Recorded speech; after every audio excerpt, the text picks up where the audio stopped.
ni mtu wa muda.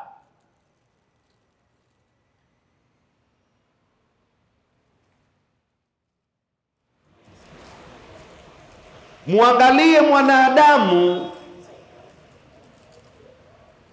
tusitoke mbali sana.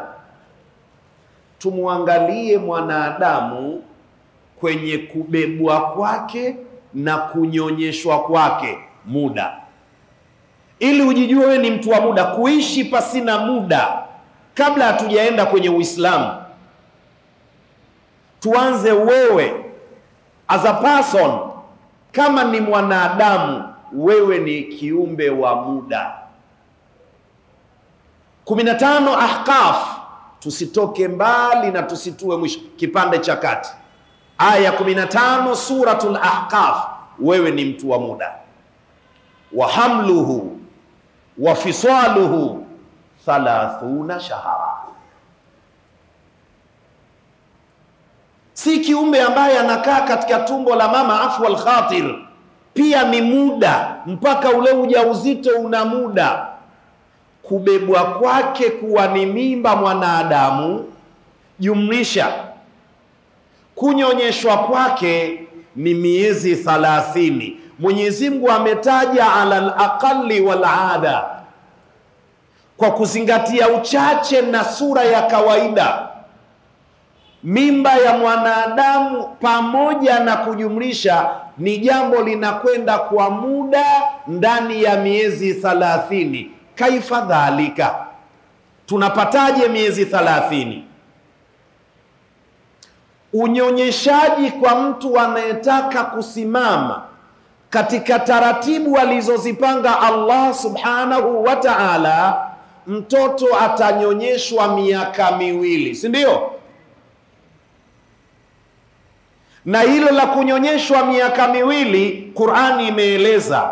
Aya ya 233 sura ya 2 surati al-Baqara, 233, walwalidatu yurdi'na auladahun haulaini kamilaini liman arada an yutimma ar-radha'a. Na kina mama wote wanyonyeshao wote, walwalidatu, sindio? Ni lafdhu naam, urifa billami liifadati al-umum. Alwalidatu, neno hili la jamu ambalo limetiwa lamu kufidisha, hii ndio kawaida, hata kama kuna wachache wanashuka. Kanuni ya sheria, alhukmu ala al-aghlabiyya, hukumu inazingatia asilimia kubwa. Na ndiyo maana unakuta watu wanapata tabu. Kwa nini amri walipewa malaika? Ibilisi sio malaika yakamkuta.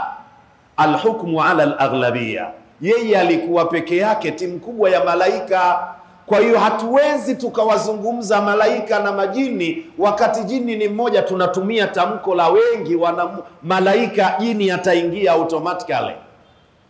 Innal hukma ala al-aghlabiyya wa idh qulna lil malaikati isjudu li adama, wameambiwa malaika. Ibilisi kaingiaje? Kwa sababu ya kuzingatia wingi. Hata wewe ikitokea bahati mbaya ukakaa katika timu ya akina mama, alafu mtu akasema akina mama nyie njooni nyote, na wewe nyanyuka, kwa sababu uko peke yako. Innal hukma ala al-aghlabiyya, wewe uko mmoja, wenzio wengi. Aswaliwe Mtume Muhammad.